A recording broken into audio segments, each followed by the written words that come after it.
I am as Caucasian as you can be, and I have absolutely no rhythm, and so that really bugs me how amazing that guy is. His name's Lance, and he helps out that, and so, man, that's amazing. Happy 4th of July weekend, everybody. You guys doing okay this morning? Woo! All right. I think woo means good, so good. We're happy you're here. Now, I don't know about you guys, but I'm a big fan of 4th of July. This is about how enthusiastic I am about 4th of July. Big fan. You know, all the founding fathers, Alexander Hamilton. I actually wrote a whole play, a rap about him.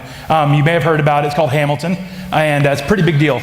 Never mind, that was a horrible joke. Please forgive me. But yeah, we're really excited. It's 4th of July weekend, and we're happy you guys would spend some time with us here at Access this weekend. And, we're in the middle of this series called Rhythms, and it's about getting your life into rhythm with God and what God has for your life. And I understand that in church sometimes it can feel like the guy who gets up on stage has it all together and has like everything all figured out. But this morning, I'm just going to go ahead and dispel that for you in my own life. There's a rhythm that I'm trying to work on personally, and maybe it's something that you're working on, this may resonate with you. And also, this is history making right now as well, because this is the first time in the history of the world that a picture on the internet has changed somebody's life. And I'll explain to you in just a second. There's this meme that goes around every now and again, and it says, it's that face you make when you see somebody down the hallway that you know, and it's this face right here. And I don't know why, but when I first saw that, it's been months ago that I saw this for the first time, and it just bugged me to death because I realized immediately that whenever I see somebody in the hallway that I know, or if I make eye contact with somebody, I immediately make that face, and it bugged me to death. And so, now when I make that face, that I can't even, without it actually being natural, I can't make that face. But whenever I see somebody, I make that face, and it's horrible. And so it's been driving me crazy. And so for the last several months, I've been trying to quit making that face. And so, I started off simple. I started off with more of a surprise look. And I'd still had that pursed lip thing, but I would raise my eyebrows and try to seem like I was surprised or excited to see that person. But that doesn't work very well with strangers because they just think you're a super creep. So if this is you, don't do that one. Then I started out simple with hand motions as well, and just a general peace sign, maybe a salute. I did the hello governor, and so I haven't gotten to live long and prosper yet, but it might happen. But I'm trying to break that. So if that's a rhythm that's in your life, I'm happy that I was able to help this morning. And so that is just something that I'm working through, and absolutely nobody else. But just enjoy all those facts and know that I'm a weird person and think about weird social interactions that I do on a daily basis. We're in the middle of this series called Rhythm, and it's about all these rhythms that we have in our lives. And honestly, it's about trying to focus those things in the right direction, because honestly, everything we've been talking about so far in this series is stuff you're already doing. Prayer is just a conversation with God. Confession is confessing to God and to others. You're already talking to people, and you already have relationships with people. And so these are already things you're doing. Reading the Bible, you're already reading something. And so might as well focus that in the right direction towards what God would want you to read. And that's His Word. And so there's all these things that we've been talking about that are just, they're natural things. Witnessing isn't this big crazy thing, but it's just telling people about something you love. And if you're in this loving relationship with God, it's something you love, and you just tell people about it. I tell people about my kid Ben all the time just because I like him, because he's great. And we'll talk about him more in a little bit. But in this series Rhythm, we're just trying to focus on those things, and we're trying to get our lives and our heartbeats in rhythm with what God's heartbeat is and what God has for us. And so that's what we're talking about. And this morning, we're talking about the absolute easiest one. And so if you felt like this whole series has been beating down on you, this one is super simple because you're already doing it. I promise you. It's just focusing it the right way. It's just like gossip. Gossip is okay if you're saying the right things, just say nice things about people behind their backs, and then it's fine. And so this morning we're talking about worship though, and you're already doing it. I promise you. Now, in most messages, if Jason was speaking, this is when a sports analogy would happen about how at a football game everybody is so into it and just yelling and all into it. That doesn't apply to me though, because if I'm at any sporting event, I'm on my phone. And when I'm not on my phone at a sporting event, I'm on my phone because I'm just not a sports guy. It's never been me. So if you're also not a sports guy and you're always come on, Jason, with the sports business, today's your day. It's you and me. And so There's two of us, so there's dozens of us, dozens. So the sports analogy doesn't work for me. If we could like convert that into like a concert atmosphere, that's where you start getting me. Like I'm a big music guy, I love music. Or the one place that I really come alive, and I don't know why it is at the Lakeland Christmas Parade. I lose my mind at the Lakeland Christmas Parade. If you've ever seen me at the Lakeland Christmas Parade before, I always try to snag a selfie with our Sheriff Grady Judd, and he's always really nice about it. But I just like all sense of like couth and normalcy leaves my body as soon as I'm at the Lakeland Christmas Parade. I literally come home from the Christmas Parade every year without a voice and just yelling at and it's weird because I'm just yelling at kids on floats and I don't know why, but it just makes me so happy. And I like to position myself towards the end of the parade, and at that point all the kids are tired, it's past their bedtime, and they're just done with parade, but there's me just yelling, having a good time. And so that's if you want to experience what true worship in heaven is going to be like, just find me at the Christmas parade, and I'm just losing my mind at 10-year-olds. And so that sounds really awkward. I shouldn't say that ever again. All right, so we're going to let prayer save me from myself right now, and let's pray, and then we're going to get into talking about worship this morning. God, this morning, I pray that you will do the impossible and get me out of the way of what I'm saying this morning. God, I pray that you will open up our hearts and our ears and our eyes and let us hear what you have for us this morning. God, I pray that you would use this morning, let it be a benchmark in our lives where we can realize and look back and realize that this is a defining moment where for the rest of our lives we are more in tune with what you have for our lives just because of something simple, God. So I pray that you would use me this morning, even though I'm myself, I can't even get through this prayer, God. So I pray that you would do something miraculous this morning and that you would bring us closer to you. In Jesus' name, amen. Well, this morning we're talking about worship. And the fun thing about worship is this, again, you're already doing it. Worship is just this. If you break down the word, it's worthship. So you're showing worth to things. You're giving value to things. You're putting weight into things. And so that's all it is. And the fun thing about this too is this is the easiest one because worship is all throughout the Bible. Pick a book in the Bible and somebody's worshiping at some point. And so it makes it really easy on me. And so I figured if we're going to be talking about worship, let's just get it straight from the man himself. And so we're going to read out of the book of John in a minute.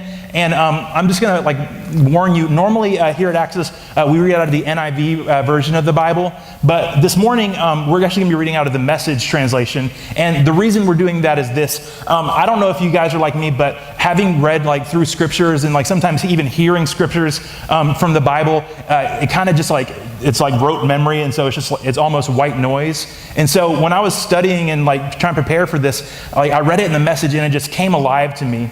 And also, I don't know why, but Jesus sounds kind of sassy to me. And you'll see in a second, but different times it's just hey, sassy Jesus, what are you doing right now? And so you'll see in a second. But just catch you up on what's going on up to this point in this thing.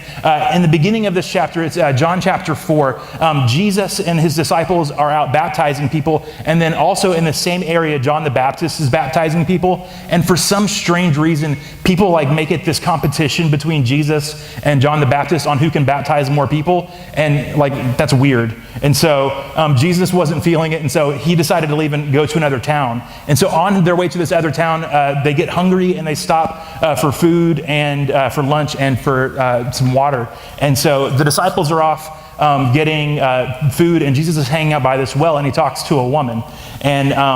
And so they have this interaction, and Jesus, this is the verse where Jesus says, you can have living water and you'll never be hungry again. And there's so much amazing stuff just packed into these verses, but we're going to start kind of right after that, and let's pull it up here.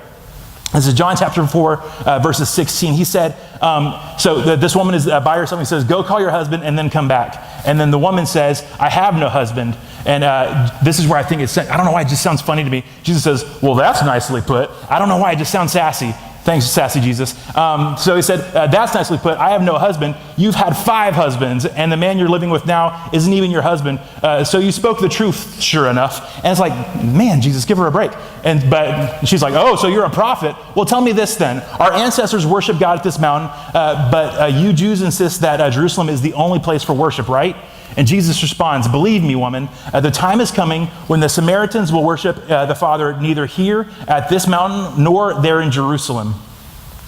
You worship guessing in the dark, but we Jews worship in the clear light of day. God's way of salvation is made available through the Jews. And so Jesus right there is talking about himself. He says, like, salvation is coming and is here right now, and it's coming through the Jews. Let's keep going.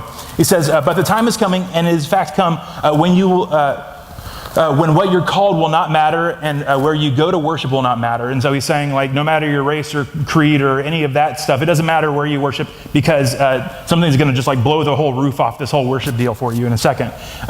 He says this, he says, it's who you are and the way you live that count before God. Your worship must engage your spirit in the pursuit of truth. Let's read that one more time. It says, one more time. It says, it's who you are and the way you live that count before God. Your worship must engage your spirit in the pursuit of truth. Let's keep going. That's the kind of people the Father is looking out for. Those who are simply and honestly themselves before God in their worship. God is a sheer being. God in himself is a spirit. Keep going. Those who worship him must do it out of their very being, their spirits, their true selves in adoration. And for the longest time, the woman asked Jesus at that point, she said, I think it's funny, she says, I don't know about that. And I don't know why, I just think that's funny that she's like, Jesus like lays all this great stuff out for her, and she's like, I don't know about that, Jesus. And then he tells her that he's the Messiah, and then great things happen from there. But in reading this, it kind of draws out a few points, and that's what we're gonna spend the main part of our time talking about those verses this morning. And the first thing is this, that in all this stuff that Jesus is talking about, he says that worship is in spirit and in truth. And if you read any other version of the Bible, it just lays it out simple like that. It says, those who worship will worship in spirit and in truth. And I don't know why, it's such a simple phrase, but it's always it's never connected with me. I could never I couldn't put my hands around it. I couldn't figure out what Jesus was saying, that those who worship me will worship in spirit and truth. And that's why I love the way it's worded in there. This is those people who come honestly before God, and with their whole being, with their spirit, with all of them, worship God who is a spirit. And in the truth and honesty, they'll come to God that way. And so I don't know why, but it's never connected with me that way. But that's why I love that Message version of it, because he just draws these nuances out of it. And so this morning we're talking about worship. And so the first thing is this, in your notes if that came in your worship guide, there's some fill in the blanks there if you want to fill those in. It says this, worship comes from who you are to who God is. And if we could pull those verses up again, I think it's verses 23 and 24, it says, it is who you are and the way you live that counts before God. Your worship must engage your spirit in the pursuit of truth. Next slide. That's the kind of people the Father is out looking for. Those who are simply and honestly themselves before God in their worship. God is a spirit, and those who worship him must do so in spirit in the pursuit of truth. And so, the first thing is this, we need to know who we are in coming to God. And so, we need to come at God with this perspective that we know who we are, that we know that we aren't the be-all, end-all of this equation. That God is God, and that when we come before him, we don't have it all together. And even if we, before other people, we don't actually have it all together. In the book of Mark, Jesus is at the temple one day, and he's teaching, and these religious leaders, they keep coming in, and these people with a bunch of money just come in, and they're just making it rain in the temple kind of, and just letting everybody know that they are here and they are giving. And so in this time of worship, these people are making it all about themselves. And Jesus is guys, come on. But this woman comes in, this widow comes in, and all she has is a couple cents. And she comes in and she quietly just gives her best and walks out. And Jesus said, what was the act of worship there? And the rest of the disciples, they're what are you talking about here, Jesus? It's that woman just gave everything she had, and that is worship. And it's not this show, but it's being honest with God that we don't have it all together. That we don't have it all together, and because of that, we need somebody who is greater, who is stronger, who is more powerful. And if you're ever if you're ever at loss for like what and how to like honor and glorify God, just like look anywhere in the Bible, because throughout the Bible, or honestly even the songs we sing, like they spend so much time saying how great God is. Like there's like lists of names in the Bible, like it says I am, like in your situation, like God is I am. He is taking care of everything. He is. God is I am, or your comforter if you're down, like, and you need, like, if you're in the middle of a situation, even if it feels like God is a million miles away, God is right there in the midst with you. He's your comforter. He'll take care of you. He's your cornerstone. He's what our lives are built on. He's our anchor. He's our Father, our Savior, our healer.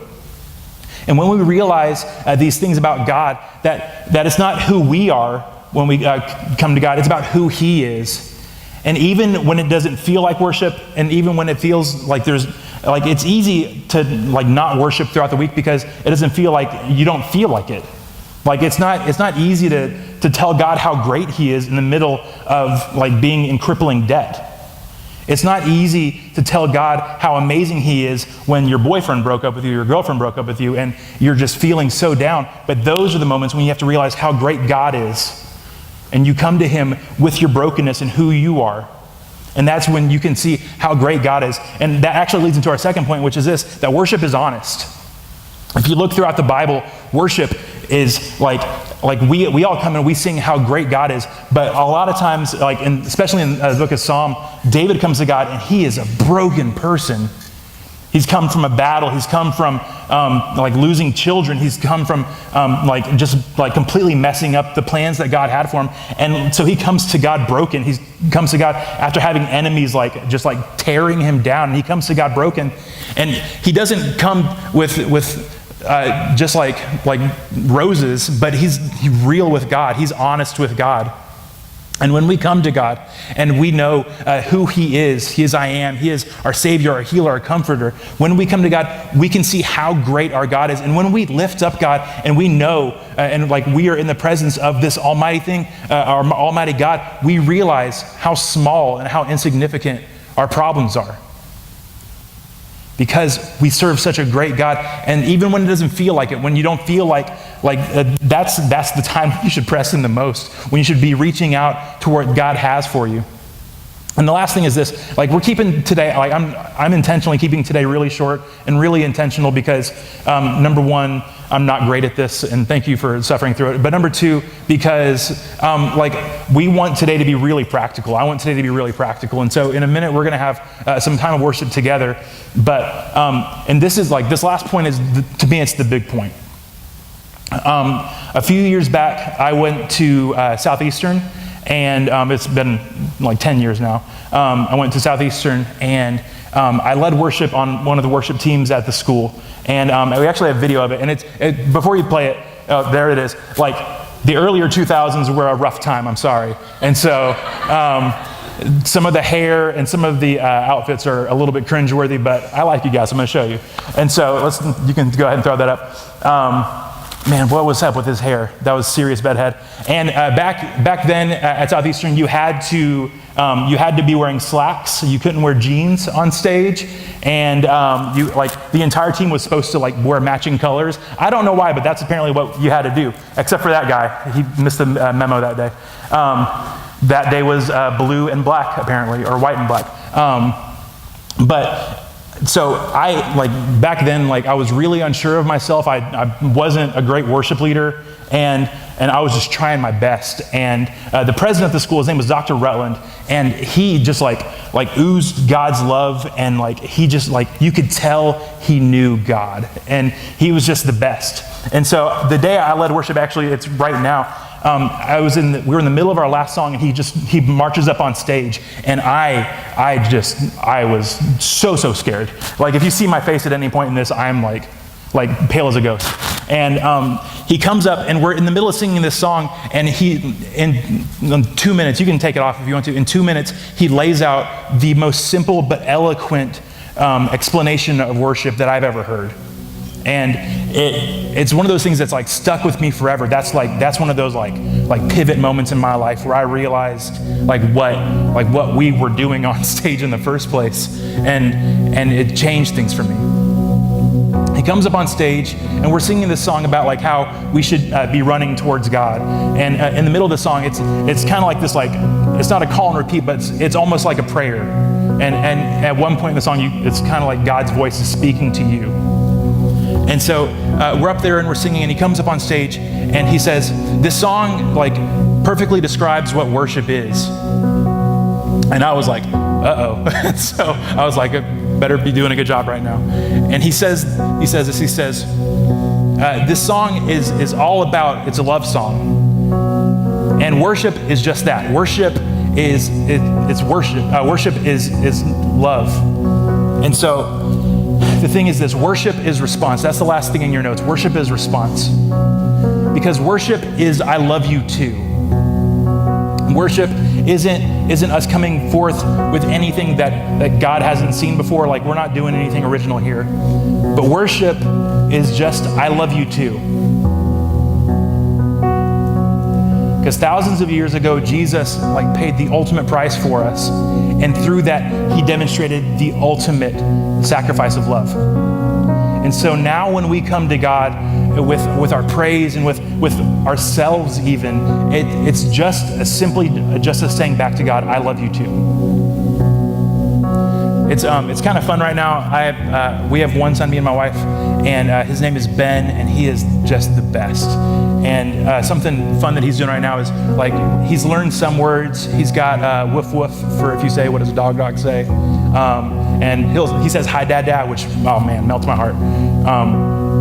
But one thing that he's doing right now it's just funny to me is we're really like harping on him learning how to say I love you. And so we'll be like, Ben, I love you, I love you, I love you. And just like repeating it so he'll get it. But we'll say, Ben, I love you. And his response every time is, thank you. It's like, come on, man, I love you, I love you, I love you. And I guess thank you is a decent response. But the response we're looking for is, I love you. And God has poured out his love on us. He's given us every blessing. And all he asks in response is for us to respond with, I love you too. A long time ago, my brother and I, we used to travel around the nation speaking at churches and camps and stuff. And I don't know, actually I do know why, but 99% of the time Jason drove. And it's because I'm a horrible driver. And my wife is here, and I can't believe I admitted that in public. But one thing that was just like, it was so dumb, but in like a brother moment, we were driving somewhere, and I was driving for some reason, and the people in front of us slammed on their brakes, and I guess I wasn't paying attention, and like, it was like one of those close calls, but Jason's like, oh my God, and like slaps me, like to get my attention on the road, and like, I don't know why, but in a dumb move after that, I was like, Jason, is that the last thing you wanted me to hear? Oh my God, and slap? No. From now on, if we are about to die, I want you to yell, Michael, I love you. And so from then on, and actually like 5 minutes later, it happened again, and he's like, Michael, and slapped me. And so we fixed that right up. But at the end of the day, worship is this response to God's love. And again, we want to make this entire series really practical for you. And so, like in your life, like let your life be worship. And that may sound weird, but approach God in the way you live as an act of worship. Maybe in your job, you have areas where it's easier to cut corners, and it's just like, that's the easy way to do things now. That's the way things happen, and cutting corners is it. Be the person that goes the extra mile, and let your work and let your work attitude be an act of worship to God. Maybe you have friends that need you more than you need yourself. Let your love to them reflect God's love. And let your life and let the sacrifices of your time, let that be a sign of worship to God. And honestly, it's really easy to come together on Sunday morning. We have the absolute best band in the entire world. Like, we went and saw Jesus Culture the other night, and I was like, they're all right, but Access does it better. Like, you can cheer for them, they're the best. And when we get together on Sunday mornings, like, it's a time where we as one body, as the bride of Christ, can come together, and we can just let the door off the hinges and go nuts and just tell God, for even if it's just for a minute, together as a church, Jesus, we love you too. And it's the simplest things. It's not just a song, but when it comes from your heart, when it comes from your spirit, when it comes from this place of honesty where you realize that God is bigger than anything, and that you're approaching God with all that you are, with all your brokenness, with all your hurt, with everything that's happened in the past, you can just say, God, I love you too. Thank you. I love you too. I love you. I love you too. I love you too. That's when the lights come on. That's when you realize that you're in the presence of something greater, and everything else fails in comparison. There's that one song, Turn Your Eyes Upon Jesus, and the things of the world grow strangely dim, and it's just like, it's such a fitting thing. And so actually this morning we already sang it together, but in a second the band's gonna come out and we're gonna sing Jesus, We Love You again. And I asked them to sing that song because it just fits this. Jesus, God, we love you. And so this morning, I'm gonna ask you, again, we're making this series as practical as we can. And so we're just gonna give you a few minutes. And for a second, just be in that moment of love. Jesus, I love you too. And maybe this is something that maybe you're not comfortable with, but here at Access, we play the music a little loud. So if you're not comfortable singing, sing out loud. No one's gonna hear you, I promise. We make it easy for you. And maybe you're more of a conservative person. You don't let your emotions fly ever. I'm gonna ask you, no matter where you are in the gamut, to take a step closer to that. Take a step closer to God. If you don't raise your hands, maybe this is a time that you raise your hands, and just as this act of surrender, just raising your hands is saying, God, I surrender all of me to you. Maybe for you this morning, maybe you're doing body pump during worship, and maybe today you take a step back and you just, in reverence to God, you just take a moment to realize and think about what we're singing about. That we're pouring out our affection, our devotion on Jesus. So this morning, let's come to God and with all we have, which is our love, our adoration, our praise, and our lives. So let's do that together this morning. You guys do me a favor and bow your heads for just a moment. I'm gonna pray for you. God, this morning, I thank you for your love. I thank you for your grace and your love that overcame death, hell, and the grave for us. I thank you that because of that love, we can approach you and we can say, we don't have to be in a temple, we don't have to be anywhere, but we can just come to you, God, as broken people, as people that need you, and say, we love you too, God. We love you too, Lord.